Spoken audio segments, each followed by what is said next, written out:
Asian. Hello and welcome back to Chaos in the Paddock.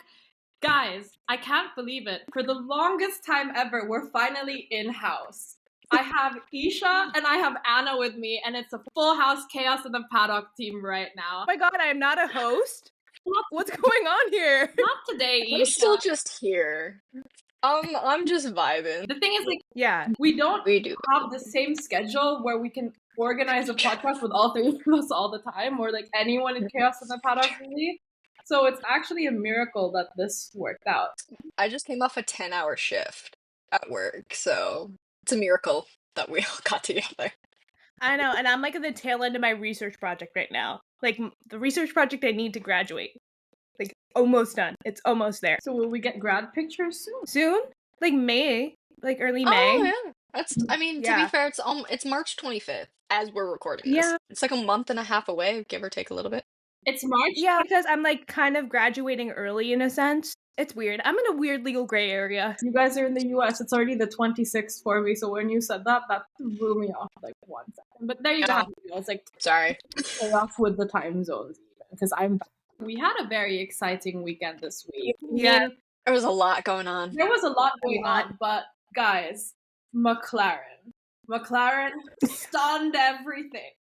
Like, it was orange all over. Well, not orange. Sorry. Let me Papaya. correct myself. Papaya. I get it right. All across the board. Isha, do you want to start us off with what, like, just a short summary of what we had to go through as Chaos in the Paddock this weekend? Just in general, it was a lot of late nights, screaming, crying, throwing up, crashing out. It was a lot of what just happened? What did I just see? It was a lot of very sleepy Delulu text thoughts and things. Yes, Anna. It was also a lot of that race ended at 5 a.m. We went to bed, and what breaking news did we just wake up to? As Isha and I in the Eastern Standard Time. Here's the thing. I fell asleep in the middle of the Chinese Grand Prix. I Made sure I didn't. didn't see anything. And the first thing I see is This news. I woke up to the Chaos in the Paddock group chat having told me that news, and I had been fine with the way everything went, and then that happened. But we'll get to that later on.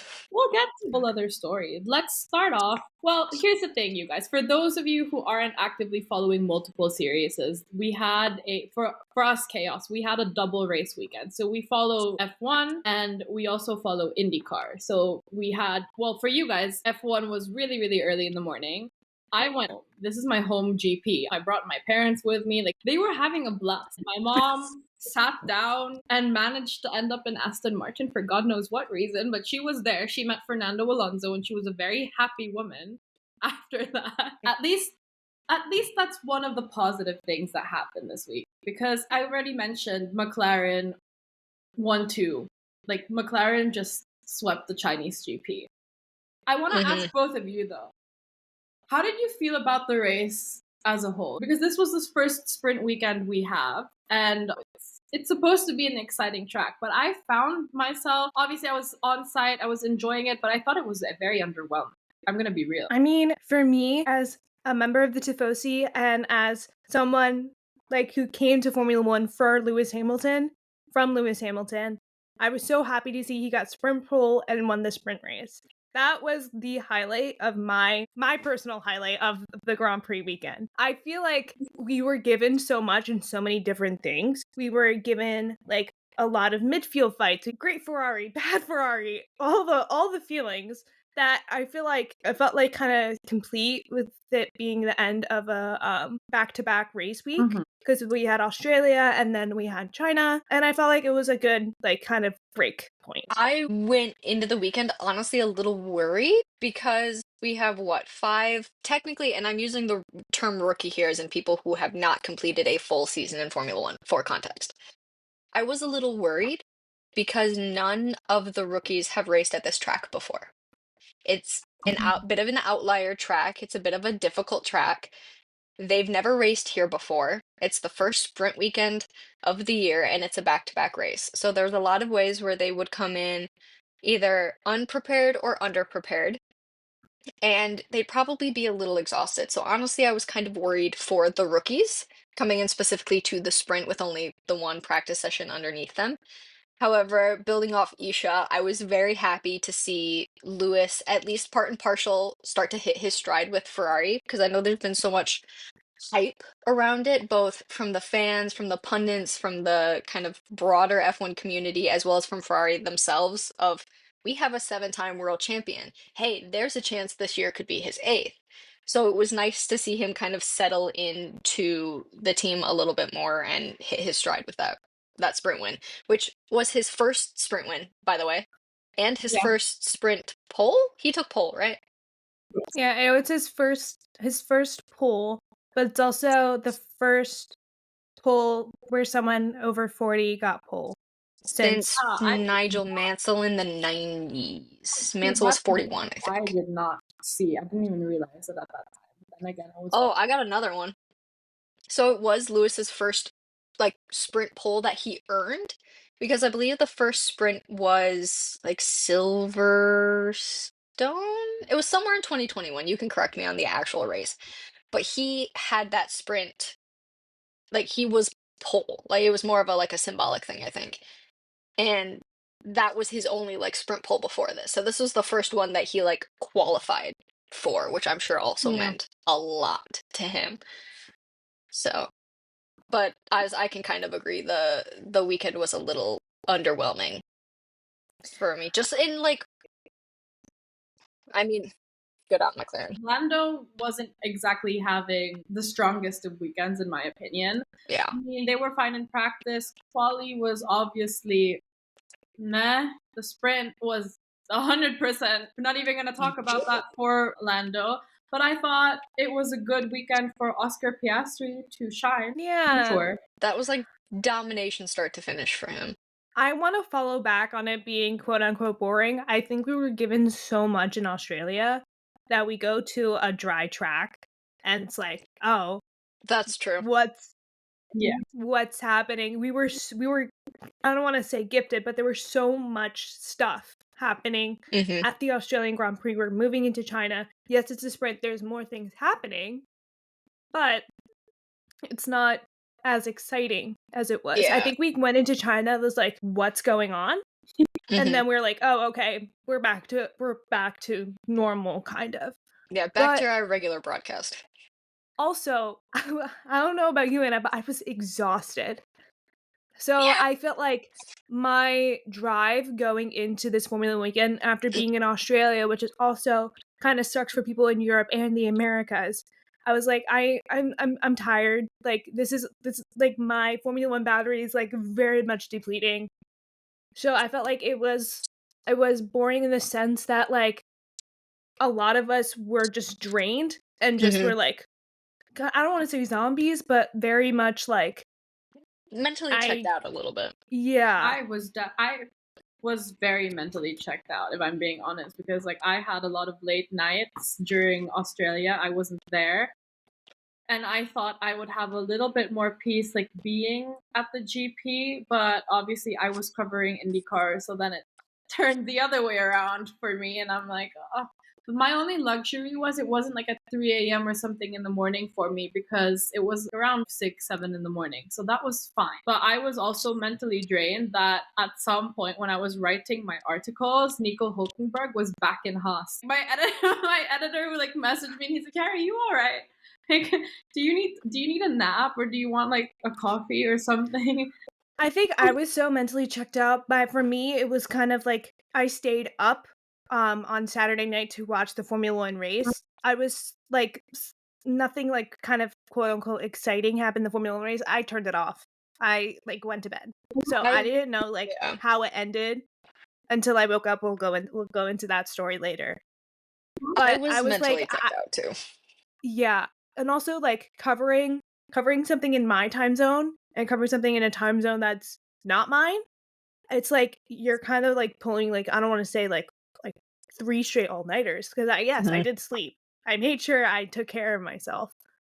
But it was just tough because like that sleep wasn't great sleep because you're sleeping for like 3 hours max. It's like cat like I came prolonged naps and shifts, if that makes sense. So for people who aren't working in motorsport, because I have like at the moment like I have a full-time job in motorsport, right?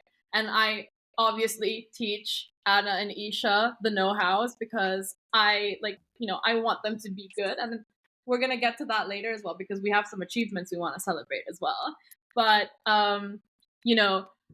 it's very difficult to get back into a season all of a sudden. Because for me, I was so shell-shocked after Australia because I was awake. Mm-hmm. My colleagues were awake. Like, my deputy was also awake. And there were moments where we were genuinely so stressed because things were back to back. Because I also cover F2 and F3, and that happened. When was that? So I was in Bam, Germany. bam, bam, bam, bam. It's my day started at 11 p.m. And then it just gradually, like, by the time I went to bed, it was 10 a.m. And I only went to bed for 3 hours because it was sunny outside. Because I don't like closing the blinds, like, fully in my room. I like having light come in. And everything else, like, if you notice me sometimes, like, you don't understand what time zone I'm in, it's because I keep the blinds in my living room closed so that I don't get shell-shocked by, like, the time difference I have to give myself when I'm covering from home. So that was really insane. I was not. Press conference. That was even worse. I had to wake up and, like, do my makeup and go to the press conference. Yeah, I was not having a fun time Sunday morning because I'm still in the middle of like a 10-week training program for my new job, and it was my first like serious closing shift. So I got into work. I'd say I usually get there a little bit early, so I was 3:45 is when I got to work. I got home at 2:30 a.m. Sunday morning. Oh, I remember that. I pulled a 10.5-hour shift and then watched Australia.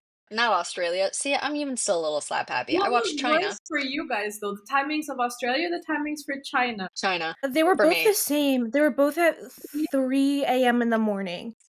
Okay, because Australia was at midnight. Stop texting each Oh, other. wait, then what was that? Did the videos, because what I know when we can't text because we're so tired, we do the video things on, like, video. It's their video notes. Video notes. The video notes on Because WhatsApp. we just physically are so exhausted at that point that we're just like yapping to them. It's either a voice note or a video note, but we kind of like the video notes. It's just easier.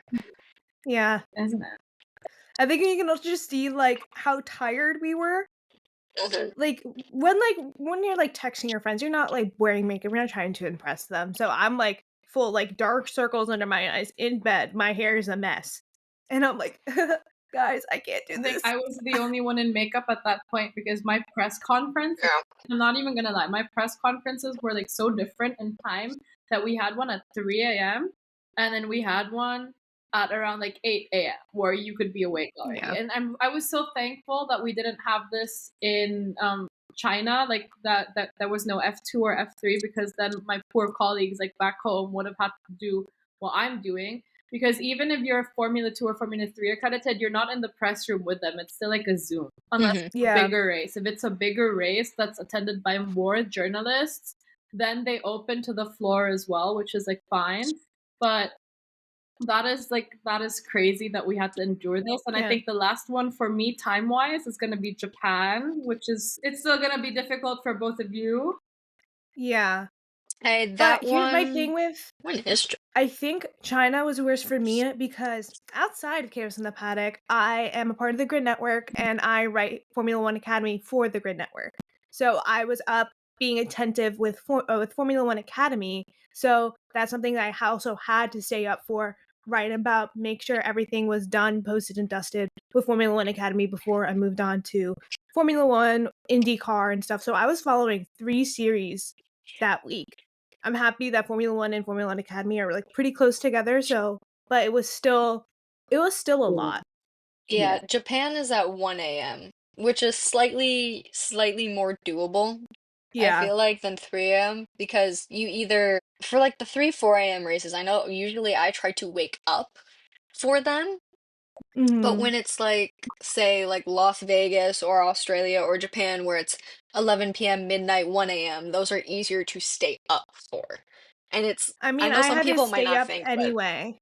But it's a different mindset when you're like prepping for those races. Like, oh God, I have to wake up at 3 a.m. or, oh, I can just stay up until 3 a.m., which is probably roundabout when Japan's going to finish.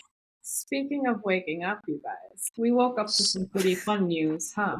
How did we end up in this place, you guys? Unfortunately, Chaos in the Paddock had to wake up to some very heartbreaking news.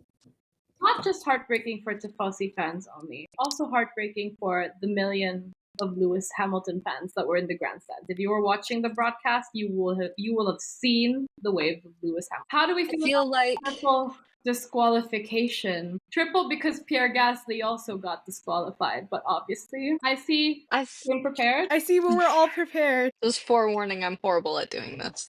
This is not boring. I'm in college still. It's great. All right, everyone. Cheers for the triple disqualification. Special mention to Pierre Gasly because he's equally hurting. All right, 3, 2, 1. Oh my Those god. poor men. Those poor men. So like I said before, I fell asleep. I fell asleep in the middle. I think it was like lap 30. I fell asleep and I was like, okay, I'm gonna not be on TikTok, not look at the F1 app or anything. I just like wake up to like one of those telemarketer phone calls at like 9 a.m. in the morning. And at that point, I maybe got like 2 hours of sleep. And I'm like, come on, like, why am I awake? And then I just like quickly scroll on my phone.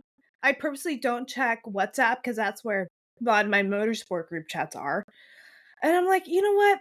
I'm opening my laptop, might as well see who won the race. It was Oscar. Ferrari did okay. It was fine. It was fine. Until it wasn't. Until I opened the Chaos in the group chat text thread. Was that me? Who texted? Yes, for me it was. Yes. And then I go to Instagram and see a triple DSQ, triple disqualification. And it's Pierre Gasly, Lewis Hamilton, and Charles Leclerc. I'm still trying to wrap my head around. I'm removing Pierre from the situation for this context. That Ferrari, both the Ferraris got disqualified for different things. It wasn't even the same like Austin, Texas 2023 where Lewis and Charles both got disqualified for skid plank wear. It was a underweight car because Charles's car was underweight by 1 kilogram.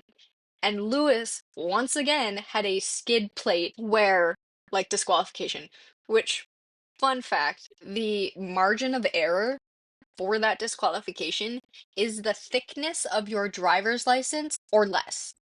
That's how much extra wear will get you disqualified. So if anyone listening, I want you to go find your driver's license or your state ID or whatever identification card you have in whatever country you live in and hold that between your fingers. That is the margin of error for this disqualification. And that's what also got Pierre Gasly. That's shitty. Let me tell you. It's so shitty. I have a story on this actually because it's shitty enough I feel like I need to take another shot. I'm good. I had straight tequila. Because I have half a shot. Here's my issue that I've had. Because I'm in communication with my publications, right?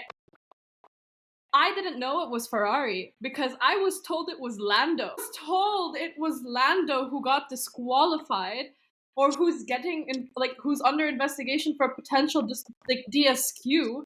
And I was like stood there and I was texting the publication. I was like, guys, hold it. Hold whatever's gonna happen. Like, hold everything. Lando could be disqualified. And everyone like stopped on their tracks. And then 10 minutes later, it was Lewis was the first one who was like under investigation first. And then I think Gasly and then Charles were like called in, or was it both for? I'm not sure exactly the order anymore. But as soon as I saw what Lewis was under investigation for, I knew ASAP he was going to get disqualified. For Charles, like I feel like that could have been avoided. But then again, like it's Ferrari. These are From what I heard, first I think it was Lewis, Charles, Pierre was the order. And then it was because Charles was on the one-stop strategy that his tires lacked the weight. I don't know. Did he ever change his front wing from the first lap? No. No. But I swear to God I saw somewhere that it said his car got weighed with a replacement front wing. So his car got weighed with the front wing that he lost, and then his car got weighed with the replacement, and then they found that it was still underweight. It was still underweight. Because I'm like looking at the piece and knowing at least somewhat what these cars are composed of, I wouldn't think that that would be a kilogram of weight. I Like, feel that's still, a kilogram is still more than we think. I felt so bad because I was in front of that garage, like taking pictures, and I feel like I brought them bad luck. That's really bad. Because the worst part about it, because my mom was also in Aston Martin, so I could have blamed Fernando Alonso crashing on her. I But don't think you brought a Nico Rosberg-esque selfie, curse no, on them. I didn't selfie there. Like I took a picture. I don't know if you guys saw my story, but I took a picture on like a balcony, like on top of the whole like paddock Yeah. in the track. So that's what I did because everywhere else was just too busy for me. Mhm. But let's leave Ferrari at that because I feel like we're gonna get more traumatized the more we speak about it. But I don't have enough alcohol to Yes. talk about that. yeah, I mean, here's the thing. Like let's talk about let's talk about Aston Martin. Like let's do this for my mom, who I don't know how she got her. Like I said, I don't know how she did it, but she was there. So let's talk about Aston Martin for 1 second. How do we feel about their performance? Because at this point in time, like those who watched Australia and those who watched the Chinese GP know that at this point, I can't believe I'm saying this. Lance Stroll is the one carrying this team. Technically, Fernando is NC on the rankings on the F1 website because he has DNF'd both races. So Yeah. he is non-classified in the driver standings. How much does that have to grate on his nerves? Yeah. Like, And Lance Stroll is above both Ferraris. Oh my god, don't even say Esteban Ocon is the highest ranked Ferrari powered driver on the grid right now. that as well. Like that to me is like shocking. Like a lot of things That's with weird. the disqualification happening, actually, a lot of good things happen for the other teams because now we have Carlos Sainz who got his first point. Who else moved up? Did anyone else important? Alex moved up. He went P9 to P7. So after the disqualifications, both Williams and Haas have double points. Which, honestly, after the way Australia went for Haas, good for them. Yeah. Their turnaround, can we talk about that for a second, too? Yeah, go ahead. Haas's turnaround from Australia, and I'm still getting to know, like, Haas and everything, because I'm a bit of an Ollie Behrman fan. Thank you, Fleur, for getting me into being an Ollie fan. Their turnaround from Australia to China is ridiculous in the best possible way that I can utter that sentence. Their performance got so much better. Obviously, the double points haul, even if it was part and partial from a disqualification, is amazing because he was still close enough, Ali specifically, I think it was, to the point to move into them with a disqualification. And he was making moves. He was making. Can we talk about He was making major moves. The little Chow? The Chow? He apologized for that. I don't think he should have apologized for that. It wasn't like anything explicit or something. I thoroughly enjoyed that because a part of Formula One storytelling is also the radios. So I that was like the first, for me, like the first sass to another driver of the season. Especially because Ollie Behrman gives like this, and we are changing the rating for this episode. Yeah, we're gonna up it. He gives little shithead, shit stir brother to me. Yeah. So the fact that he's going now as he's passing more experienced drivers honestly made me giggle at 4 o'clock in the morning, which I really needed because I was 3 seconds away from pulling an Isha and falling asleep. Yeah. I mean, I saw that afterward and I was like, okay, yeah, like that was pretty nice. Like He's such a sassy little man. I know. And I love especially like with this new era of no cursing. That was the perfect. We'll get to that one later as well, though, because we have a lot of some for you guys because we don't always get to do the in-house. So this is gonna be like a yap session mixed with facts. Deal with speaking of the podcast off, like I don't care. Speaking of yap session, Kiara, where's the Davy Crockett hat? I actually don't know. You said you were gonna bring it back. For those listening, you know what? We'll go get it if you guys want it. The last yap session that Chaos in the Paddock had was 2 hours of utter insanity between myself and Kiara. And she had a raccoon hat on, which I want you all to go look up a picture of Davy Crockett, and you all understand what I mean by that. And I just called her out on it. And she said before in our group chat before we filmed this episode that she was gonna wear it, and then it's not here. There There it it is. is. There it is. There it is. Honestly, you pulled that off. Not many people could, Yeah. but you pulled that off.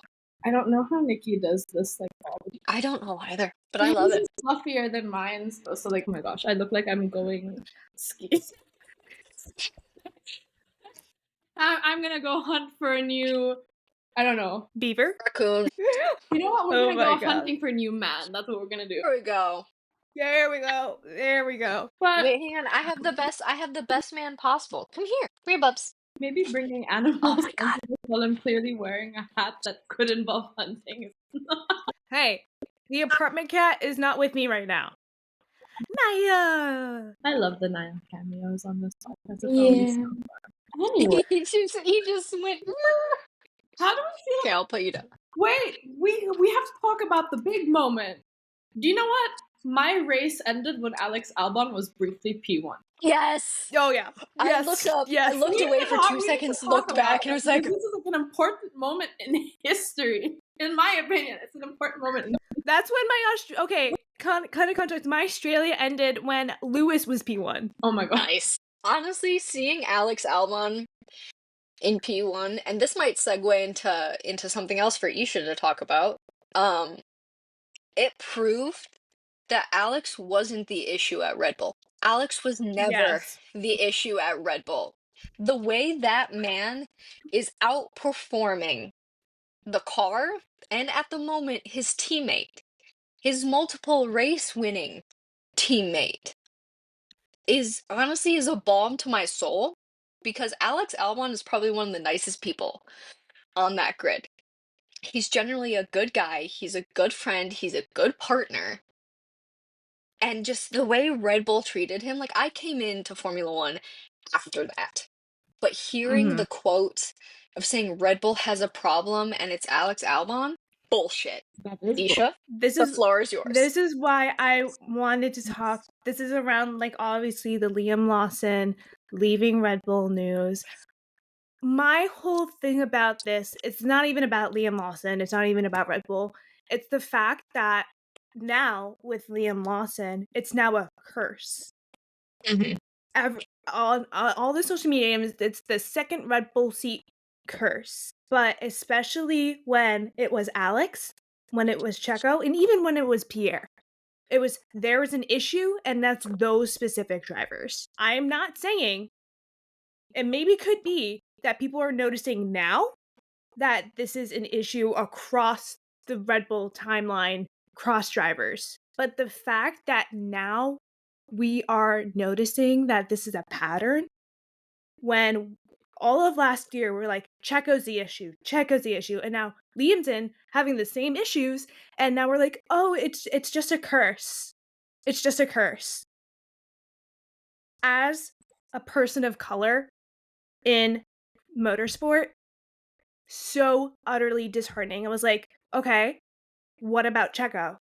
He was in that seat as well. He was Max Verstappen teammate as well. He was a Red Bull driver as well. For multiple years. For multiple years, and we even saw in the start of the 2023 season, he was winning races with Max, and they had a little, at that time, it was like, okay, can Checo win the championship? But when he started falling below Max, it was Checo's the issue. Checo is the issue. And now Liam Lawson's having the same issue. It's just magically a curse. It's a curse. It's not Liam's fault. It's just a curse of the second Red Bull seat. We knew this information way before Checo was in that second seat. Do you guys? Why is it now we're calling it a curse? That is true. I have to admit, like, obviously, like, last season, for me it's different because I had to follow it on a more technical side as well. But I kept on saying this on almost every podcast episode that I was on when I was asked about Checo or when we spoke about it. I think the car just needs to be balanced, because here's my take on this whole situation. And I've spoken about this before. Like, I enjoy writing technical articles and stuff. And as Max Verstappen got more successful, that second car became harder to drive for the second drivers because all of a sudden Red Bull developed around Max Verstappen. Alex Albon has said this. Checo has said this. You know, Pierre, he was a little bit early on. Like, he was the teammate before Albon stepped in, obviously. So maybe he had a little bit more luck than that. But we also saw Pierre take a GP win in AlphaTauri. Like, right. I'm sorry. Is everyone recently forgetting Monza? Exactly. For everyone who recently just came into F1 and is listening to this right now, Pierre Gasly was demoted to the then sister team of Red Bull called AlphaTauri, because you might know it as RB, Racing Bulls, Visa or VCAR, Visa Cash App, or whatever they want to call it. I still know it as Visa Cash App Minardi. RB, buy one get one free. Like, that's how old I am. I'm not old. Wait, no. But I still know it as Minardi. But just how long you've been in the sport. Exactly. Yeah. But that, to me, is insane that as soon as he stepped down, he comes home with the Monza GP win. So that was like showing, that was already telling. And even when Alex Albon, like, this man, I don't think this man can lie. I don't think he will lie. So when he comes on and says, like, hey, the car is developed, like, you know, for Max, you need to have someone with a similar, like, a really, really, really similar driving style to Max, or they have to get their shit together and build the car that is balanced. That's the key word here. Yeah. It's. I feel like a lot of people are forgetting that. I feel like Max Verstappen is a one in a generational talent that obviously you would want. You want to make a car for him because he's the one that's going to bring home points and bring home a driver's championship, a constructor's championship. But at the same time, like we saw last year, with Checo not performing as well and the car being unbalanced, they lost the championship. They weren't even in the fight for the championship once Abu Dhabi came around. Yeah, that's true. And that's not Max's fault. He won the driver's championship. But even he brought that home on his back. It was also getting difficult to drive. Like, there's something wrong with the development right now because essentially he's driving a shit box, but he's doing a good job at it. He's out driving the car. And to kind of build on what Isha said, Max is a once in a generation talent. He's the Sebastian Vettel of the current era that we have. The man is currently, like Seb, a 4-time world champion and vastly outdriving probably the 4th, maybe even if you want to make it a stretch, 5th best car on the grid. And to an extent, you can't outdrive the car. Like, there are certain things with a crap car you cannot do. But Max is doing what's borderline the impossible right now. And that's exactly why it's like, it's not a curse. It's just an unbalanced car. And it is unfair to people like Checo Perez and Alex Albon to say that they were the problem. I mean, we can harken back to I'm going to put this in, like, quote. layman's terms. Let's just say, right now, Max Verstappen is driving a Honda Civic like a normal person. A Ford Mustang. I'm just going to say a Lamborghini. Yeah, there you go. And it's like, he's extracting stuff from a Honda Civics that you would, like, normally see in a Lamborghini. Yeah. But if you gave a random person a Honda Civic, they would drive it like a Honda Civic. Yeah. To harken back to, what was it? I want to say it was the 2023 season of Drive to Survive. If you got a problem, change your fucking car. Checo says the car is shit. Checo was right. The issues with 2024 and 2025 development started Barcelona 2023. But Max was able to extract the results from the car that he was able to, and I don't think any of us forget the record-breaking season Max had in 2023 that he was able to. So everyone else didn't measure up to that. But again, apples to oranges, Max Verstappen is not everybody else. It's not the driver's fault. It's the car's crap. And you can quote me on that. Do you guys think, I mean, we're gonna talk about the elephant in the room. Obviously, when you guys listen to this may or may not be announced already, but there is a rumor spreading around that Yuki will take over in the Red Bull in Japan. Obviously, I've spoken about this with you guys before because of my line of work. We know that changing drivers may not be it's not the answer at this point. We need to change the fucking car. That's the message. That's the moral of the story right now. But don't you guys think it's going to be a blessing for Liam Lawson as well if he does get demoted back to VCAR? Because essentially, even Max Verstappen has come out and said that driving the Racing Bulls car is going to be much easier than driving the Red Bull right now. Like, even he's acknowledging this. I mean, it's going to be, no matter what, it's going to be very hard leaving a championship winning team and a recent championship winning team. I think that what Yuki Tsunoda and Isaac Hadjar were able to pull in qualifying, they ended up in Q3. I was even shocked. I was happy. I was happy. too. I was shocked. I was smiling. I was doing all the emotions. But the fact that they were there and they just do a swap, I think Liam will perform better. But we also don't know what Yuki Tsunoda is like in a Red Bull. Right. Do you think we're gonna meet our final boss? Like Anna? Like the final boss stage of a video game. You know what I mean? Like, Oh, were you saying Yuki's the final boss? yeah, do you guys think Yuki is the final boss? He's been waiting. I feel like Yuki was passed up so many times. Yeah. Especially when Checo left.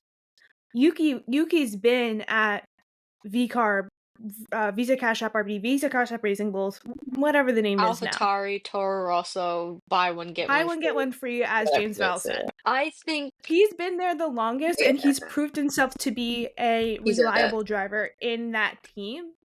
That the fact that many people were passed to that Red Bull seat other than him, I do think that this is like the final place. So I'm gonna have a two-part answer with mine. I think Liam Lawson would be a hell of a lot less stressed. So who knows, maybe he'll end up performing better if he gets demoted to that V-carb or swapped to the V-carb, whatever phrasing you feel more comfortable using, than he is currently in the Red Bull. Because if you listen to any of his media pen interviews, the tone of his voice is not a happy man. So I feel like he might end up in a more positive mindset if he ends up getting swapped to Racing Bulls. However, I would say that Yuki is kind of the final boss because he's been in the Red Bull outfit for so long. He was brought in kind of with the Honda connection. And he's been waiting for that seat for so long. Passed over with the Danny Rick rumors, with the Checo Perez rumors, and now with Liam Lawson. I think it's definitely, if it turns out to be true, it's his chance, probably his only chance, to show Red Bull that they were making a mistake with all of these swaps before this. But I also think he is balanced on a knife's edge. It's like Damocles' sword. It's hanging by a hair above his head. Yeah. That if he doesn't perform, that hair is going to snap and it's going to come crashing down on him. And with some of the rumors we've seen, obviously with Honda leaving Red Bull and Ford coming in, I believe it's next year, with their powertrain supply for Red Bull, Yuki may not have anywhere to go if he doesn't perform, because everyone's been saying it's like, oh, it's Aston Martin, because Honda's moved to Aston Martin, but they don't, or most likely won't have the same involvement with Aston that they did with Red Bull. He may not have that spot, because if Fernando starts to perform a little bit more, maybe he'll want to stay another year or two. I know the man said that if he hasn't started to perform, he'll probably retire, or that retirement is definitely on the books. And Lance Stroll probably won't leave if he continues the performance he's had thus far. So I'd say, yeah, Yuki's final boss is Red Bull, and Red Bull's final boss is Yuki. So it's definitely going to come down to, can he start to pull a bit of a max and outperform the car? I mean, he's not the only driver whose seat could potentially, Lawson's not the only driver whose seat is potentially, in jeopardy. Because we cannot forget, we also have Mr. Jack Doohan in the Alpine. Yeah. Jack. It's a different situation, though, isn't it? Because after the Chinese different. we saw pictures of Flavio, and Christian Horner, like speaking And to Helmut Marko, I and think. with Marco. Like I feel like there's this hype around Colapinto right now because he came in to replace Logan Sargent. We know this. He did a pretty good job. I mean, with the experience that he has, like obviously mistakes are going to be made, and I'm pretty sure Vowels was aware of this. But he also knew it was only fair to bring on someone from the Williams Academy because if you're gonna develop, you might as well bring someone from that academy. Yeah. And probably Agreed. one of the only ones with the super license. He's one of the only ones with the points to actually, With the be points in for the car full time. super license and the age. But he came on. He as soon as that announcement was made back in the day, what that Franco Colapinto was taken from Williams to become a reserve driver for Alpine. I think all of us kind of knew. So okay, Jack's not the favorite. I feel like this was randomly so obvious because I've said this before, and many of my friends who are journalists have also said this, who love, classic F1 as well, especially F1 in the 80s and the 90s when Flavio was on there. He is ruthless. He may not be the best person he's not the nicest person in the whole entire world, but goddamn is this man smart, and he always comes up with a plan. And he knows what he's doing. Spearhead the change in Alpine. And I don't think Jack Doohan is part of this change because when Jack Doohan crashed and they panned, like when he spun and they panned to Colapinto and Flavio in the garage. You guys all saw Foul. Has anyone seen Flavio Briatore and Franco Colapinto's recent Instagram posts? It's each other. By the way, it's a very similar photo. Seriously, go look it up. It's ridiculous. I'm doing the same. Oh my gosh. It's so funny because Flavio Briatore is just this haunting figure. So It was the garage pan. I'm pretty sure it's the same or a very similar photo. For anyone who wants to look up some classic F1 stuff, look up Spygate and Crashgate because Flavio Briatore is very much so involved in either of those things. That's what got him banned from the paddock in the first place. Sorry, that shot is starting to hit me because I have very low tolerance. I feel like this calls for me to take another one then so we can match. I'm also drinking red wine out of a coffee mug. I forgot about that. I will do a half one. Thank you. In solidarity with me. The man got banned. Not only with you, in solidarity with Jack Doohan, for God's sake. Because that man, here's the thing, I've spoken about this to my classic F1 journalists, at the end of the day, it's in the 90s and in the 80s when you came on to F1 for a couple of races and then you left. Yeah. Or in the case of the late Eddie Jordan, you find a talent like Michael Schumacher and then Benetton steals him from you. Then a couple years later, he's a 7-time world champion. But no, I want to ask your guys' opinion on this. Much like Claire, who also writes for Chaos in the Paddock and is a part of our chaotic family, I watch MotoGP. So I know the last name Doohan from Jack's father, Mick, who Mick Schumacher is also named after. The man is a multiple-time MotoGP world champion. Do you think he feels a similar level of stress to what Mick felt his 2 years in F1 and what Max probably felt his first couple of years, not in the context of being a very young member of F1, but having a father who raced? Jos may not have done the best, and I'm being very kind when I say that, but you have the almost legacy aspect. Do you think Jack feels some of that pressure despite the fact his dad was a champion in a different sport? Because there is a bit of a crossover. We see it between Red Bull and HRC and LRC Honda and MotoGP and Ferrari and Ducati. Do you think Jack kind of feels pressure because his dad is a multiple-time champion? I think he feels pressure from internal pressure. Again, I can't speak to what happens inside the Doohan family, but there's definitely a legacy factor inside inside wherever he is. But I feel like I didn't know that Jack Doohan his father was a MotoGP world champion until you told me. I think it's different because, again, F1's more high profile. Mick Schumacher is Mick Schumacher, and Michael Schumacher is Michael Schumacher. You can't really take that out of people's minds. Yeah. But Jack Doohan, in a completely different sport, which has more publicity, I think you have to hunt, or like it's a surprise thing when you look up his Wikipedia. It's like, oh, his dad's a MotoGP world champion? I never knew that. I think publicly it's different, but internally the pressure is there. I was about to say, personally, again, it's a whole other level. Personally, it's a whole nother level, but again, I can't speak to that. I am not a member of the Doohan family. I can't speak on it either, because like I don't have any affiliation with the Doohan family. But I think there's always going to be some sort of pressure when you have a family name that is known in a sector. I would even argue to say, like, I don't want to argue to say, because this is just an assumption, right? I know that the pressure, if you're watching this from the outside, I'll just say this from an outside perspective, because we don't know what's happening on the inside. I feel like with F1, the pressure was going to be higher on Mick Schumacher anyways, because the Schumacher name is huge. Yeah. Like, yeah, not just his dad, his uncle like too. We had a bunch of German F1 drivers in the past, like Austrian, like German speaking. We had Vettel as well. But like Schumacher is a whole entire legend to itself, to the point that, you know, no one really pays attention in Germany with like Formula One as much anymore as we'd like to, because we don't even have a German GP anymore. We used to have the Nürburgring and we used to have the Hockenheim Ring.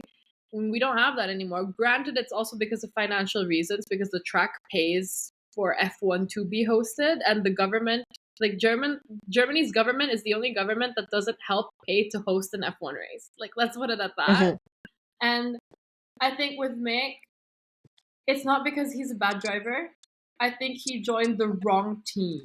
I think if Michael was there to be by Mick's side, it would have gone a little bit more differently, because essentially, like, oh, this is gonna sound so sad, but like essentially he was kind of alone in this. Like, I'm sure there were moments. I mean, there were always moments for me. Even my parents said it, like, and other people have said it here before. How nice would it have been to see Michael in the paddock watching his son race in F1? Yeah. Like, And I've seen horribly by Haas. Yeah. The videos of like Kimmy when he was still in the paddock saying that Mick reminded him so much of his dad. Mhm. That's like, Yeah. yeah, he had Kimmy and Seb for a small time, but by that point, Kimmy was at Sauber and Seb was at Aston Martin. They weren't at like the height of their career. Like, say, Seb at the end of his time at Red Bull in those first few years at Ferrari, and you know, Kimi when he came back from Rally to Ferrari, he didn't have those names behind him. So like it reminds me somewhat of like Stoffel Van Dorn and like Felipe Dragovic, who chose Aston Martin when Aston Martin was just starting to get on its feet. Like, he, and I don't use this term lightly, kind of shot himself in the foot when he chose this, and I'm a huge fan of Mick. I really I like to see him smile more that he's in WEC now with Alpine. And Alpine seems to be doing decently well. He's pulled some really great Doing results. much better than F1, like F1 Alpine. Yeah. But also, Stoffel Van Dorn made smarter career choices, because at the end of the day, he's racing actively in Formula E, which is also if you don't watch Formula E, you should. If the first race of this season was ridiculous. But also, I mean, Drugovic does race in WEC. That's fine. Mm-hmm. But ideally, you'd want to have a single-seater career, because if you want to go back to single-seaters, you know, like, you have to be smart about this. But yeah, I mean, I think it's a situation. It's so hard when you're younger too, if you don't have the management of, say, like Charles Leclerc with Tots or Oscar with Mark Webber, to know and to have like the background and the, oh hey, this might be a better academy or a better team than this, to kind of set yourself up for success when it comes to things like that. And I don't think Drogovic had that. And I know, or at least know more than I know other things, that Mick didn't have that either.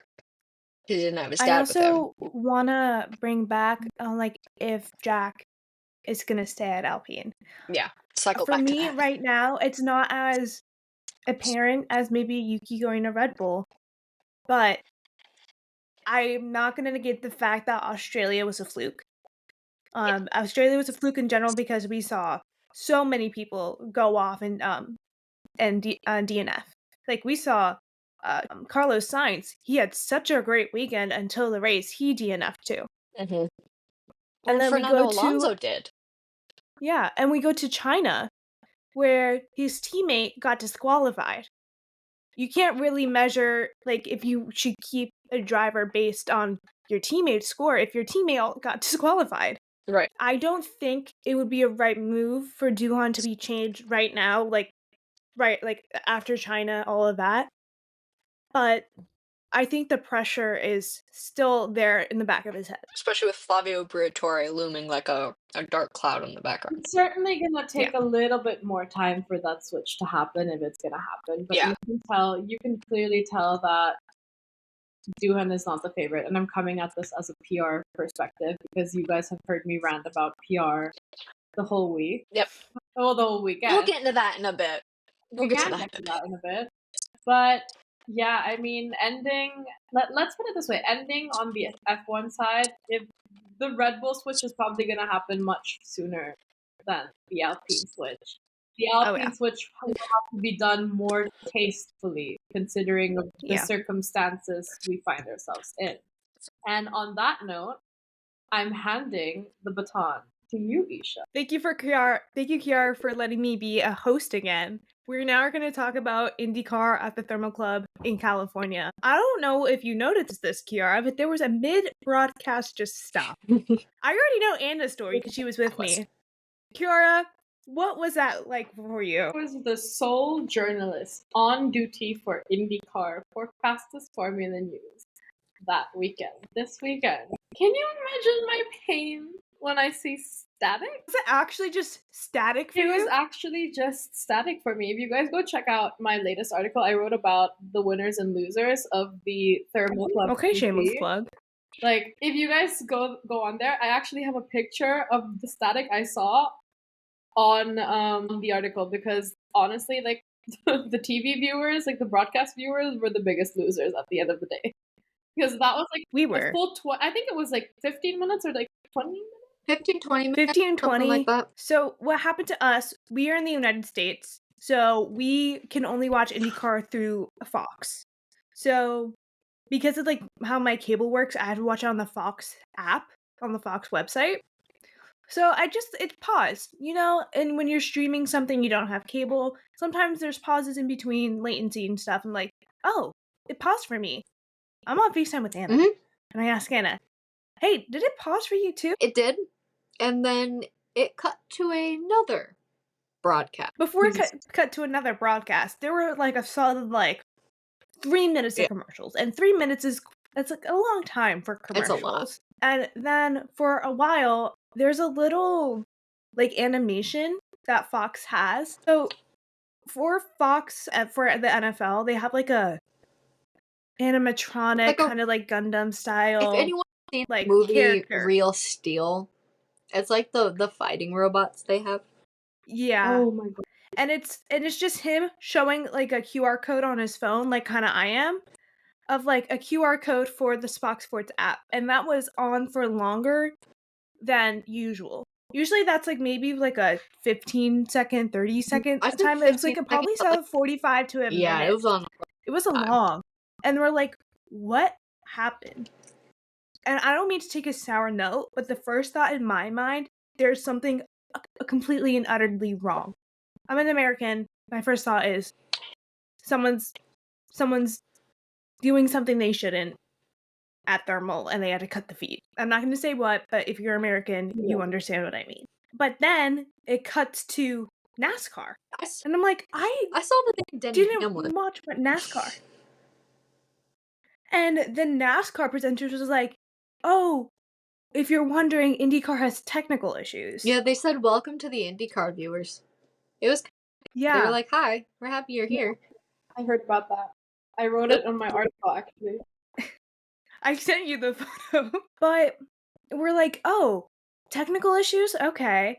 And then we get an official tweet from the IndyCar. It's like, oh, one of the broadcast vans lost power. Because, like, thermal doesn't have the same, like, broadcasting setups that, say, somewhere like St. Pete or Indianapolis or Detroit or Toronto does, because they're not, it's like a private track. Like, people live backed up right to that track. And it's in the middle of the desert where there's not a lot of cell Wi-Fi services. So it's not built for a live broadcast Especially like this. not one with the, most likely, the amount of viewership that they have. It's a glorified parking lot. Yeah, you're not wrong. You're not wrong. It's a goddamn glorified parking lot. But also, for a place that's so expensive, you think they'd have a better setup. Maybe it's just like thermal is not open. It was usually not open to the public. Yeah. You can't like rent like a hour or two to go race in thermal. That's for the people who have houses, like Max Verstappen. He has a house at thermal. That's for the people who live there to use. Yeah, I don't even think there were any fans really. There was a grandstand. Was there a grandstand? Okay. I saw a grandstand. A grandstand? I'm pretty sure. Like, can you imagine if, like, okay, thermal used to be called the $1 million challenge. This year was the first year that thermal was run for championship points, not a grand prize. Like, in years past, it used to be treated as, like, an exhibition event. And, like, I used to be a dive. I think there was only one other event at thermal, and it was the $1 million challenge last year. And it's like, it was an exhibition event. So, like, back when I was a diver, exhibition events weren't for points. They weren't for standings. It was just a way to show off, to, like, rep your team in a lot of ways. So, like, yeah, it's $1 million. $1 million is $1 million. $1 million is a lot of money. Before or after tax? Yeah, I don't know if that was before tax or after tax. I think like the game show rules applied. I don't know. Probably. I really don't know. But yeah, so it was an exhibition event. So this year was the first year they ran it for championship points. Before I let Isha continue on her hosting, though, guys, I just want to say one thing. Like, for a small site and a small podcast that hasn't been running for very, very long, and we're still, like, finding our way, we have a little achievement that we want to celebrate. First achievement we want to celebrate is I sent Isha into her first IndyCar press conference. I did not know this was going in this direction. I gave her tips. I gave her tips on an audio, and I sent her a video of me doing the press conference. And she went in there, got called on. Well done on you for having the balls to do all of that. Thank you so much. I was watching the video because I wasn't able to be there. Like, I ended up not going. And that was a really cool moment because it also got noticed by my publications that were there. And I think it's cool for them to be like, oh, it's really good that Chaos in the Paddock is there, because they know. It makes me happy because it shows me that I'm teaching you guys to be confident enough to enter there as well. And it shows me that you guys have the confidence and that you can hold yourself, together in a conference like that. And Anna also made her debut. Unfortunately, it's very difficult to ask questions on a Zoom for like race sessions. So we'll get you in the session alone next time. But Anna, how did you feel being there? Because you had your camera on, and Isha and I were like, I was like, I did mine already. I am fine. I'm an expert now. I corrected my name. I asked my questions, and I was out. One question exactly. And Anna, like, you get the slower acclimatization because Isha got a DM saying it's your turn. By the way, so I was shaking. By the way, I'm sitting in this press conference, first press conference I have ever been in, and my camera is on, and Isha and Kiara, I think it was Kiara first, was like, Anna, smile. And I was like, I wasn't even trying to have a resting face. I was just concentrating on trying not to look like I was texting the two of them. And I'm like, okay, well, here we go. And Isha is spending the whole time whole time trying to get me to crack. As I'm also on Instagram DMs with Fleur, who Fleur goes, "Hi, Who's Pookie." also in the press conference, by the way. There's also this, so I know 4 people. Family reunion in there. 4 people, and she sends me like a really like angled photo of the like Zoom call with all of us on it. And she goes, "Hi, Pookie." I'm like, oh no. I feel like okay. Also, segue. Normally I'll at let press Niall conferences, in. I'm really attentive, but at that one, I was a child. I was a child back in COVID doing Zoom class, trying to break my friends in the middle of class because I got broken so many times and my teacher yelled at me. I think it was And a I broke blessing my that I friends. wasn't there as well, like during your one, because I would have been like this at the camera the whole time. I was like sitting there trying not to lose my shit as Fleur's asking me what's going on, and Isha is just trying to get me to break. Like, before I was in this press conference, I have written all of one article, because this press conference that we're referring to is the post practice 1 press conference. Right. So like I've written one article. It's real rough in my opinion based on the old papers I used to write, but obviously like it comes with practice. And Isha is just trying to break me the whole time. Then she goes, "There it is. There's that smile." And I was so tempted. I think I was trying to, in my mind, I was trying to keep you smiling, but maybe I took it a step too Honestly, far. I loved it. I was so delirious at that point. It Like, kept me. I think we all were. It kept me from freaking out. So it was definitely really nice, but it was a very surreal experience.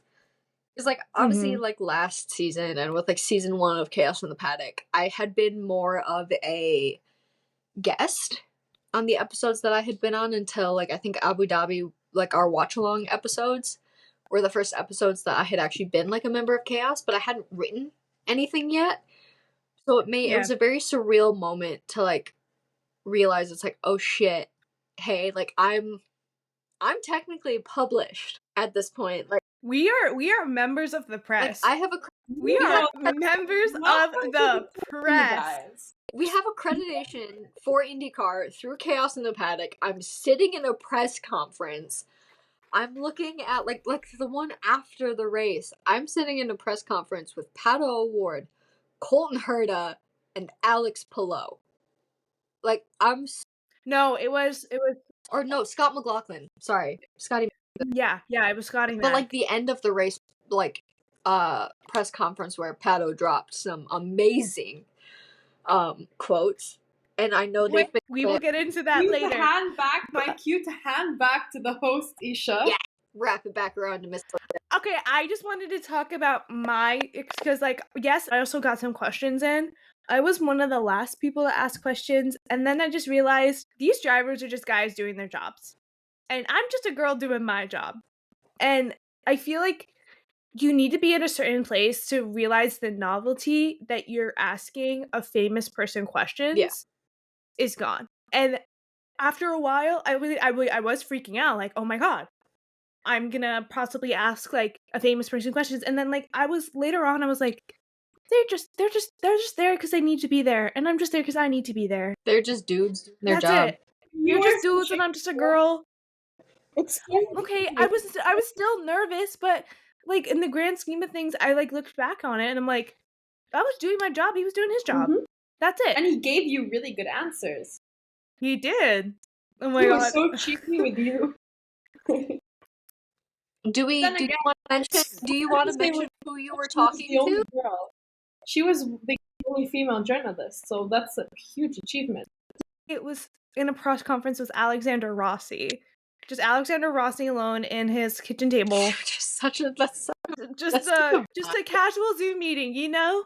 But I was freaking out because this is my first time talking to a driver, interviewing a driver, and being part of just a general press conference as a member of the media. So I was really freaked out because I don't know if you know this about me, is I stutter my words occasionally.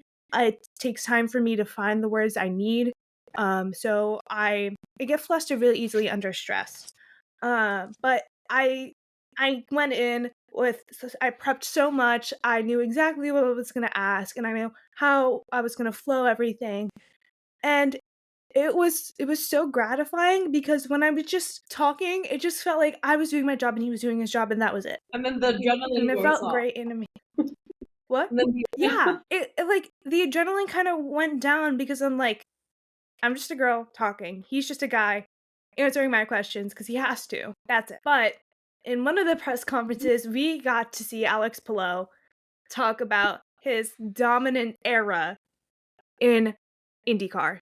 He is a 2-time consecutive world champion. He won the first 2 races of the IndyCar this season.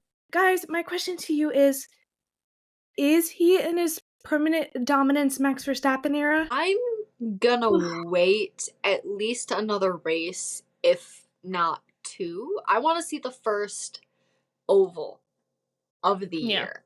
Because, like, what we've had thus far is either a road course in the form of St. Pete or a permanent track in the way of the Thermal Club. And yeah, the Thermal Club's a one-off in its own right, but still.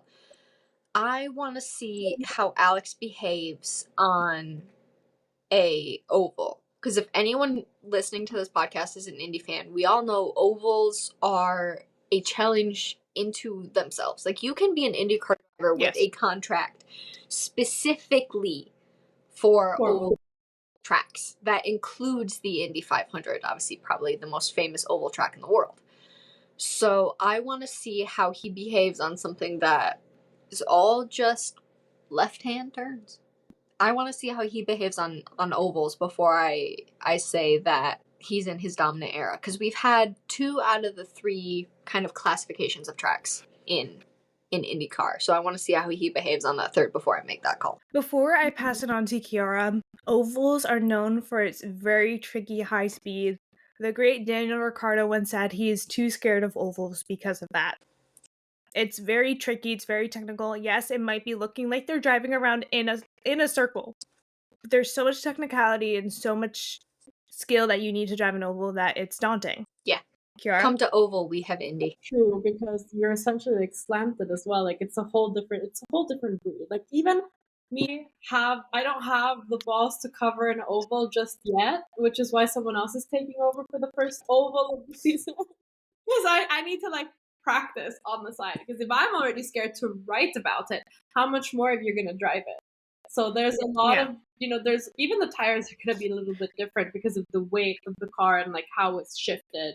So that's like something a lot of people have to get used to. But you are right in the sense that when people say we watch cars drive around in a circle, it's probably because of the ovals. Yeah. Ovals, and especially like there's 9 times out of 10 there's banking on ovals, and like pretty severe banking. If anyone listening is an F1 fan, I can give you an example of Zandvoort with its 9 degrees of banking, whereas you have something like the Indy 500, which is a special race, it's also part of the Triple Crown, that has 18 degrees of banking. That's a whole other beast into and of itself. You're not just driving on a flat surface that maybe goes up and down has different elevation. You're talking about a whole other plane of driving. So like that's Kiara, do you think special? Sorry. There you go. Kiara, do you think that Palou is in his dominance era? I agree with Anna in the sense that I want to wait for an oval, but at the very moment, he looks really strong. Like he's also like he's like Mr. Perfect. That's what he's being called. I also called him Mr. Perfect, but that can change any second because at some point someone could just be better than him in the ovals, and that could shift. But he's on a roll in his career right now, and you can see that he's also at ease. I think like being in that press conference or just seeing him drive, he's very calm. And I think that is something I want to say it's kind of like Oscar Piastri last season in the sense where you saw him, just have fun, just enjoy his time and be very like very chill and nonchalant about it all. He's having the time of his life, and you can tell when a driver is enjoying what he's doing, whether you do good or not. Like it shows it kind of reflects a lot in your performance. If you feel good with your team, if you feel good with yourself and your mental health as a driver, because there's also a lot of pressure in that, and we'll get to that a bit later. But he's having a blast, and I enjoy that. I enjoy watching that. At least for me, from what I was able to see at Thermal, Alex Palou was pulling some F1 style overtakes. He was climbing up on those Aero McLarens, who, yes, they did have 1-2 start, but he was able to overtake both of them and end up being the winner of the Thermal Club GP. Moving on to who got P2 in that race, Paddock Award. In one of the press conferences we mentioned earlier, Paddock Award mentioned that the Chevy affiliate teams weren't being as cooperative as the Honda affiliate teams. Just to let you know, Honda and Chevy are both quote-unquote engine suppliers for IndyCar, and then their own kind of constructor championship. Yeah, they're the two manufacturers in it. Yes, the two manufacturers, and they have a manufacturer championship, and they do have points on the line for the two constructors, and the Hondas are able to work, according to Paddock Award, the Hondas are able to work together and the Chevys are not. Question for both of you, do you think that this style of racing impacted Paddock's race? Do you want to go first, Kiara, or shall I? You know what? Like, did I ask a toughie? I know, like, because I'm not used to being asked the question. So this is actually, if it's Isha's, like, if Isha's usually hosting, I'm also usually hosting. So now that we switched that, like, hold on, I'm not ready for this.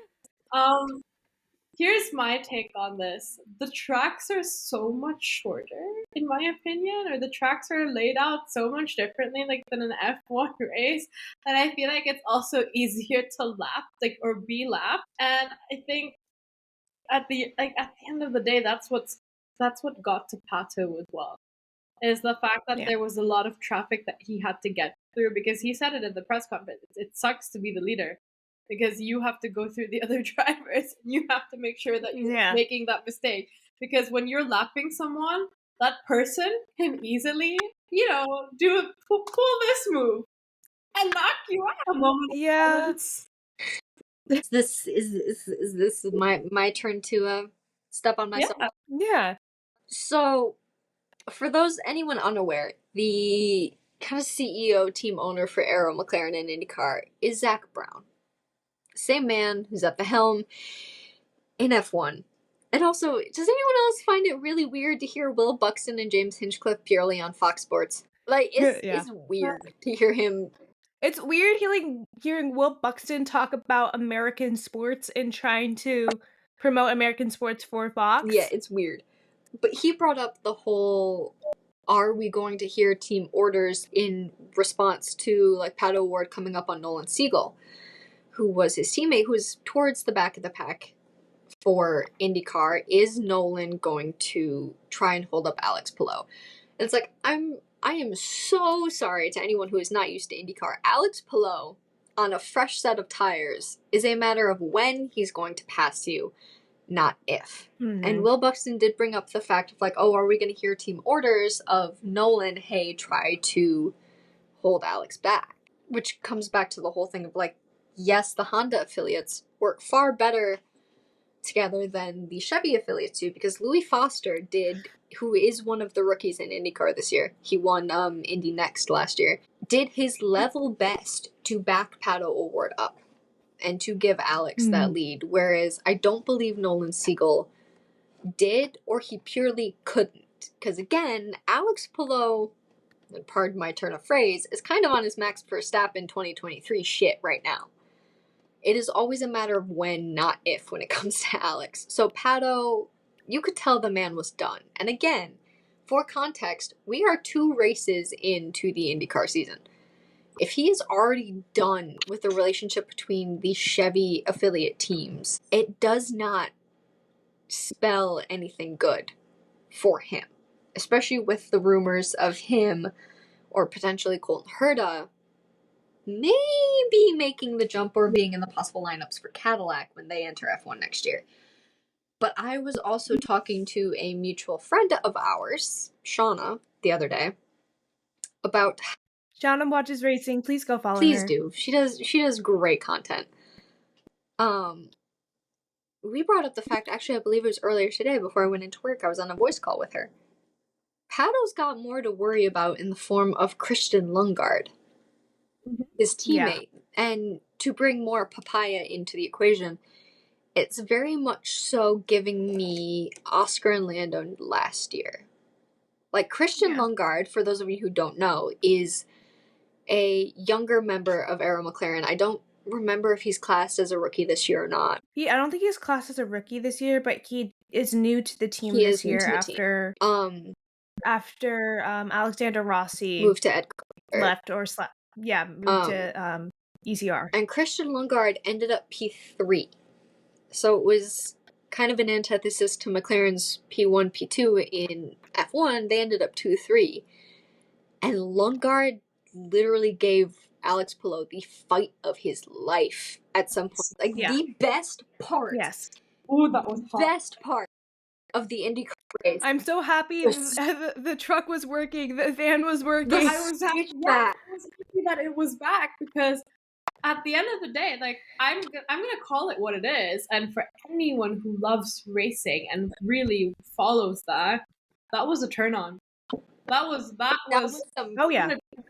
some sexy switchbacks. But the fact that Christian Lundgaard, who is a younger member of Arrow McLaren, a younger part of the IndyCar series, having what I believe was 4 switchbacks, so 1-2, 1-2, with reigning champ Alex Palou, does bring to mind, is Pato O'Ward going to have a similar fight to what Lando Norris had last year? Because Pato has to watch out for that teammate.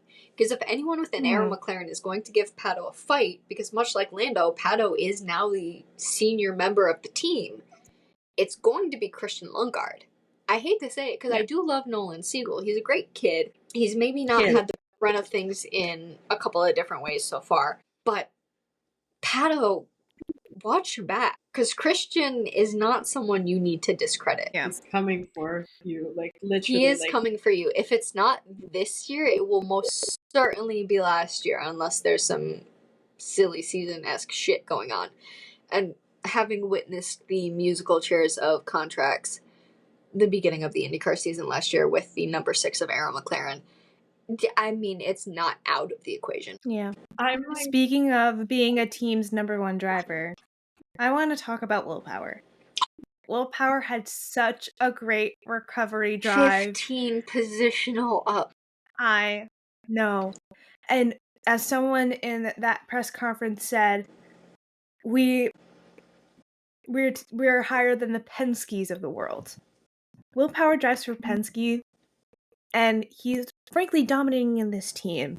Guys, what are your thoughts on Will Power just being the power horse that he is? I legit almost wrote the sentence, Will Power powers through the field. I had to find it. Right? I didn't write that. I would have loved to have written that. But every time that camera cut to Will Power, I'm like, wait, he's higher up the field than I thought he was. Because at one point, it was like they were Power, McLaughlin, and Newgarden, not in that particular order, were like 20th, 22nd, and 25th.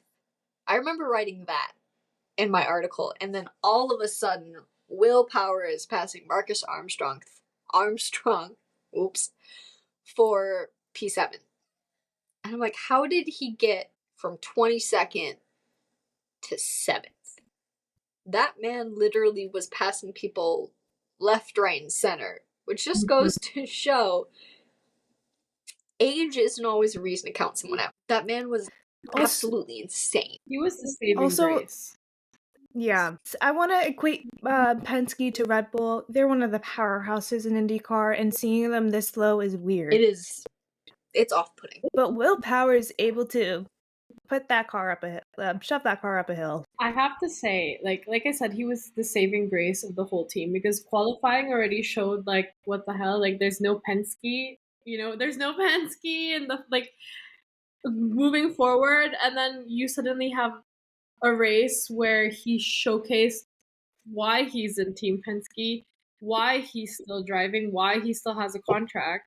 And I think that was brilliant, and we shouldn't count him out this season yet, because it could be a really, really, really good season for Will Power, who missed out on the championship last season because of a seatbelt issue in Nashville that I had.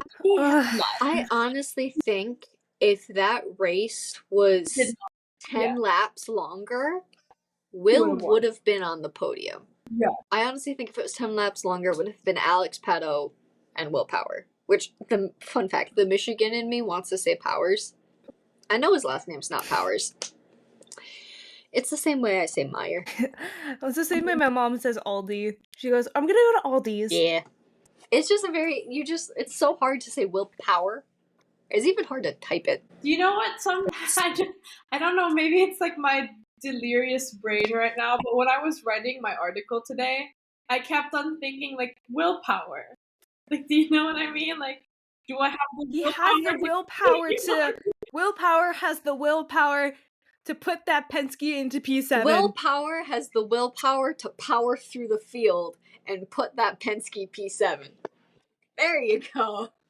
And ladies and gentlemen, that is the podcast clip. Speaking of old teams, I want to talk about a new team.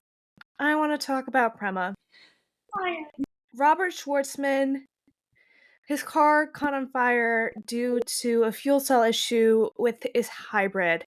And that car got completely dismantled on track in the garage, completely rebuilt. With Prema's standing right now in IndyCar, should Prema just stay in Europe? No. Kiara, I'm gonna take this to you first. I think it's great that Prema, like a team with a lot of racing history, and they produce stars. What the fuck was that? That was not me. That was not me either.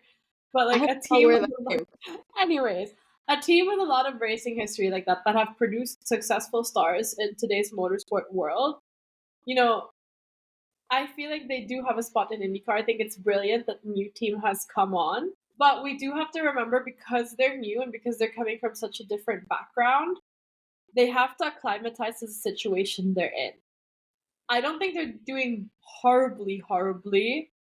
Like, I feel like there's been far worse so far, except for Robert Schwartzman, because he's like literally like he had the unluckiest weekend the whole time. Because if you compare the data between Schwartzman and Ilott, you see that the car has speed. It's just that for some reason Schwartzman's car is not up to speed because it burned.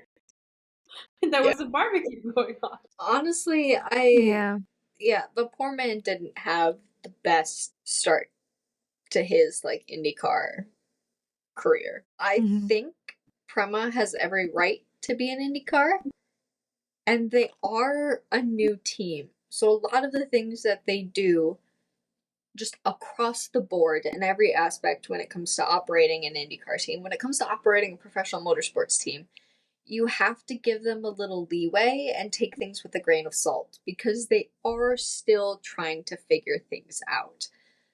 A lot of the time, Prema leads to either what used to be Sauber, or what used to be, Alfa Romeo and turned into Sauber, or Haas, and leads eventually, if the drivers are lucky, to teams like Ferrari, whether that's in F1 or WEC. They do bring good talent. Yeah. And you have to give them time to find their feet in a new series. So a lot like is Alex Palou in his dominant era, I'm going to give Prema at least half the season before I start to make a decision on whether or not they should have stayed out of IndyCar. Because, I mean, they've already sunk a lot of money into the series, because there's a lot of barriers to entry when it comes to entering a series that are related to money, both operational and marketing and driver contracts related. So I genuinely think they need to have at least half a season, because like teams need longer to acclimate to a new series than say like a driver does. Yeah. So it's weird for me because Prema did, I don't want to say bad, but they were okay in IndyCar, but they did so well in Formula One Academy, with Dorian Palm winning the Formula One Academy the second race of the Shanghai weekend. I want to go into the most viral moment Oh no. of this IndyCar race. Kiara doesn't want to talk about this. Shakira doesn't have to talk about this. We can talk about Yeah, it. we can rant.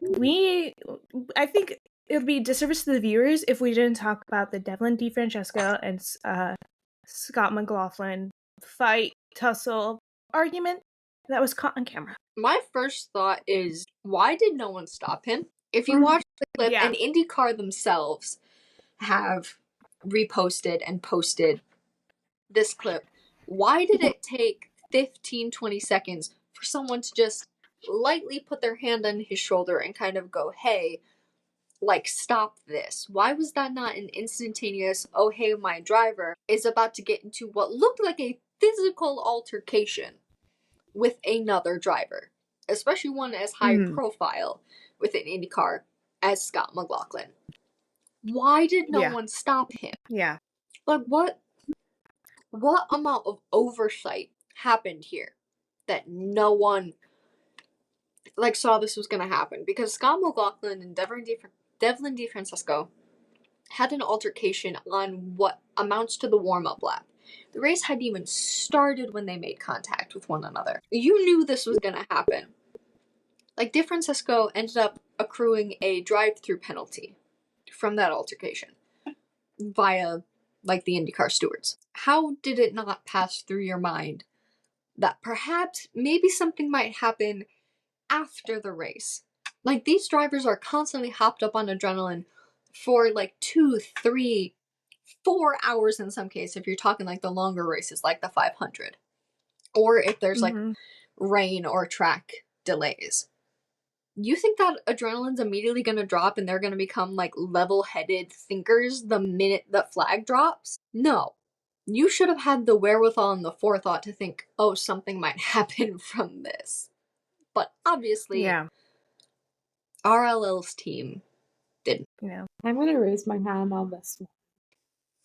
And I'm going to come at this as a PR manager perspective, because for those of you who don't know, like, my main job in motorsport is, driver PR, driver media management, team PR. And at the end of the day, I was kind of shocked. I have to admit, I was very shocked that IndyCar would post and share something like this. Like, I'll understand it if it was like a random journalist on site or like a photographer, content creator or something that was seen, or a fan. Accounts. Not the official IndyCar site.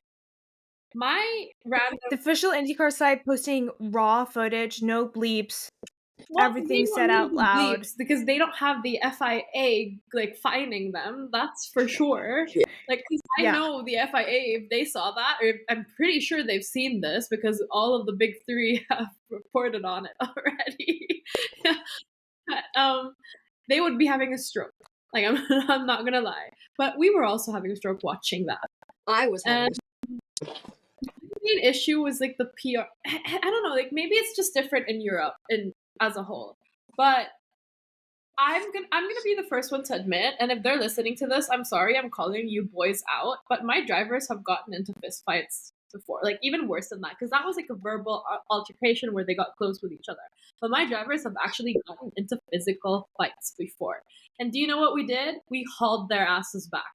Like, I dragged my driver from the collar. Like, I'm tiny. He's my driver. Like, the one that was having that fight at that moment is like 190 centimeters. He's giving Ugo Chukwu height. Like, he was really tall. So I was like, you just said a number. I'm just saying that right now. Huh? You just said a number. Don't know what it means. He's around like 6'5". The height. Oh, he's a big dude. Like almost 7. Like what? Damn. Yeah. Okay, continue. I'm sorry. The American came out. Like, I'm sorry. And we dragged him from his collar, like, back. Like, hell no. And did he throw his helmet at me, like shove it because of his frustration? Yes, he did. But I also understand, as like the PR person, like as someone who takes care of him and is genuinely friends with him, like, I'm so sorry. Like, that's the adrenaline. Like, I'm not going to be mad about that, but I am going to be mad at you for like getting into a fist fight. But as a team, as a whole, I know if something happens to my driver, if something happens to me or one of our mechanics, we will all group together and collectively stop each other from embarrassing ourselves, which is a great case. But you also have a statement ready. Like, why did it take so long for a statement to come out? Is IndyCar just a little bit more relaxed than European racing? Probably. Like PR wise, because I know if this happened to someone else, like in F1, like if Leclerc had a fist fight with science over something, a statement would have been released ASAP. I'd be surprised if they had a statement like waiting in the wings. They probably have a folder of potential like statements they have to put out, but how long did it take for the De Francesco statement to come out from RLL? Because it took a hot minute. There was no statement that came out from RLL. Was it just from De Francesco? Yeah. Oh. But again, the question still stands. How long did it take for that statement to come out? I don't know. I woke up to it. I only saw it when you sent it to me, honestly. In my opinion, this is coming from an American, any like kind of fist fight or like altercation, we love. If there's any fist fight in hockey, football, we're like, yeah, fight them. It's part of the experience. It's just part of the sporting experience here. And I feel like, yes, there was a better way to discuss if Devlin had like an issue and they wanted to express it. Yes, there's definitely a better way. Adrenaline is in the mix. You know, like all of us on adrenaline, we do things that we regret. But I feel like, I don't know. I feel like there's some places where it's just like open cameras should not be open. Did you guys listen? Did I send you my 10-minute rant, or did I rant separately to you guys about how I would have? You know, you sent us a 4.5-minute rant. Okay, because my team, like my actual team that I work with, have a we have a group chat, and I sent them a 10-minute rant. And here's like the situation, because I think I told you guys I went into full-on work mode for that, because when I see situations like that, I always think, I wonder, what if this happens to like one of my drivers? How can I assess the situation? Yeah, it's always great practice. It's a learning experience or a case study in your sense. Exactly. So I turned it into a case study, and I did a little bit of research, and my team, who happened to be in the correct time zone, did the same thing. And we all agreed that there's something wrong with RLL's media portrayal of the boys. Like it's not even just Devlin, it's also with Louis Foster, and it's also with Graham Rahal. If you guys, I don't know, I mean, it's obviously been more than 24 hours, but looking at the stories that were posted throughout the whole weekend, it was Louis Foster and it was Graham Rahal, 2 stories of Devlin Di Francesco. And that to me is already like a clear sign. Like, is he not? Like, you don't think he has the charm or something to be on there? Like, it should be equal, because you have a team with 3 drivers.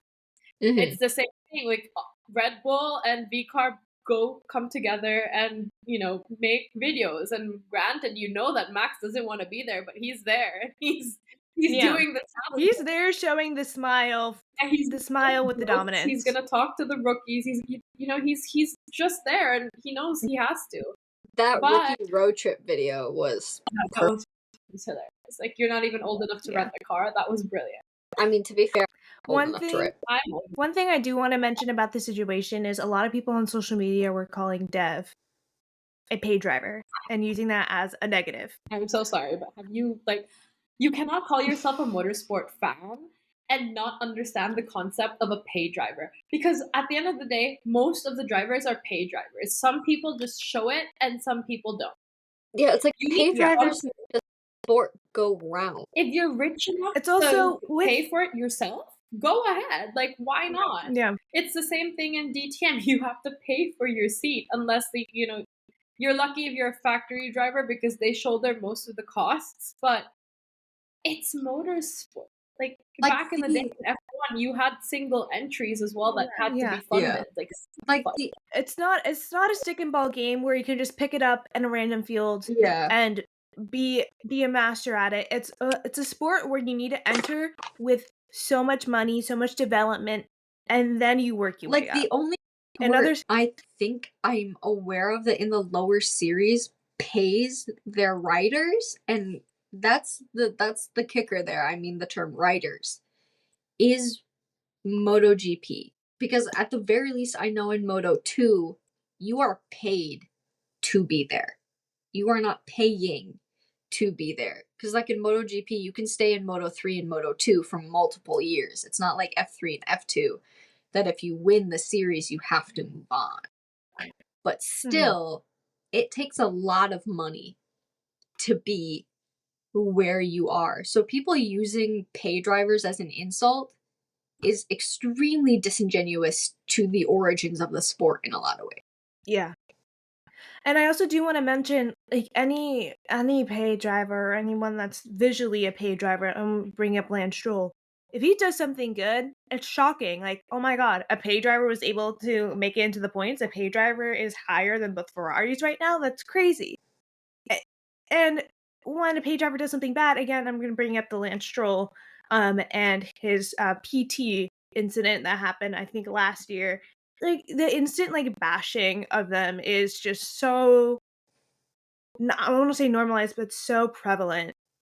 Just because they're there, they paid to be there. Yeah. I mean, not everyone can afford to buy a team, but if you can afford like a seat, do you know what I mean? Like if I'm gonna be put in that situation and my child wants to be the best they can be and I can afford it, I will do whatever it takes, you know, because it's any parent would do whatever it exactly. takes. You see that with Lewis Hamilton. We see that with Go ahead. We see that with Esteban Ocon. Mm-hmm. Yeah. Like there's no shame in like helping someone you love do what they love. And it's really funny to me because this is where parents can kind of like people can get kind of like hypocritical because they're gonna judge that, but as soon as they get their hands on that kind of money, they're gonna do equally the same thing. And you cannot like, oh, private school education for my child, best college and university for my child. I mean, like I don't think I want to Photoshop my child and like and say that they're like in the crew team. Like I'm not gonna go that far. Like I will obviously like be very honest about the skills and stuff. Hey, if you can afford it, if you found the right sponsors to sponsor you and pave that way for you, go for it. Because it's the same thing with motorsport journalism. Fun fact, you guys, most of us actually shoulder our own travel costs. And with the amount of races that these people go to, it can get very, very, very expensive. And, you know, it's not everyone can do that. Some journalists are lucky if they attend one race of the season because they save up for it. So they have to be very like, picky as to what they choose to go to. And, you know, the fact that these people get to the level that they are with sponsorship, I mean, it's just how it is. But at the end of the day, you know, I don't know. Like, I'm going to throw the question at both of you now because this has been looming in my head. Who was right and who was wrong? Was it just I feel like in this situation, I'm not the one to answer that question. I don't know IndyCar that much to know about the wheel knowledge on who was right and who was wrong in the on-track situation. But also, it was wrong of Devlin just to go after Scott McLaughlin and absolutely berate him. No matter what adrenaline you are, that's just wrong. They ended up bullying each other at some like, and I feel like there's obviously an obvious winner and loser, and it's just a PR game. But it's up to the eyes of the beholder and up to the court of public opinion on who is right and who is wrong. Yeah, like obviously violence or the threat of violence is never the answer, whether that's physical, verbal, whatever.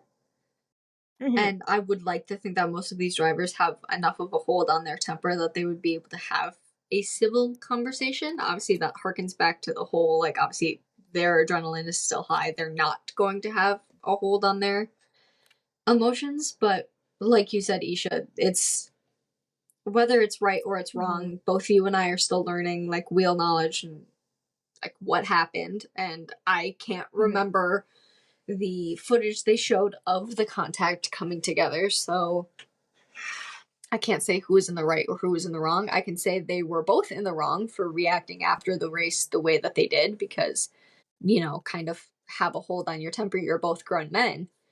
But when it comes to the court of public opinion, it's a lich mob. So obviously people are going to take the side of whomever their favorite is. And with Devlin having the like moniker of a pay driver, and I used the quotes in a like parentheses there, around the term pay driver, obviously, like, he's not going to have the best PR coming down on him, especially, like, with what Kiara said. It's like, obviously, RLL hasn't been doing the best job that they could be when it comes to showing his personality and who Dev is as a person outside of the car. So it's tough to say who was in the right and who was in the wrong. Obviously, we can tell from the penalties who, like, the stewards and the governing body of IndyCar thought was in the wrong, seeing as Devlin was the one who picked up the drive-through penalty. But at the end of the day, when it comes down to, like, a fan perspective and, like, perspectives outside of, like, a governing body, it comes down to your perception. Who do you know better? Who do you like better? Who have you seen more personality of? So honestly, honest to God, and as you and I were watching this happen together on a video call, I can't say who was in the wrong. I can just say how it was handled by the team and by the drivers. That was in 100%. 100%. I'm gonna throw it. Like, no. Yeah. I'm gonna throw it back to Kiara to close us out. Because it has been a hot minute. I think those shots from earlier are all hitting us, and I had a 10-hour day. So I'm a little know how many hours I've been working today. Thank you so much, Isha, for taking over the IndyCar part. It's great to actually be in a podcast with you. I know. I feel like when we talk, it's usually just like a casual yap session, but now that it's actually us talking about our opinions in a more constructive way, it's been amazing. And Anna, always happy to have you back. I mean, you're part of this team, and you've been here like almost for as long as we have, even if it's just for a guest. Like, in my head, you were already like a fully fledged Chaos member. I remember when you first mentioned throwing this whole thing together, and I'm like, I'm on board. Exactly. So, ladies and gentlemen, whoever else is listening to this, my parents, Isha's parents, family, Anna's family, my friends, potentially my coworkers, I'm sorry. Situations. My friend who came up to me on campus and told me you listen to the podcast, you know who you are. Exactly. Like, best friends, whatever, ex-friends, ex-boyfriends. I don't care. We don't really care as long as you're listening. That was us in the paddock, and we will see you guys next week to prepare or after, for Japan. We'll see. Bye. Bye.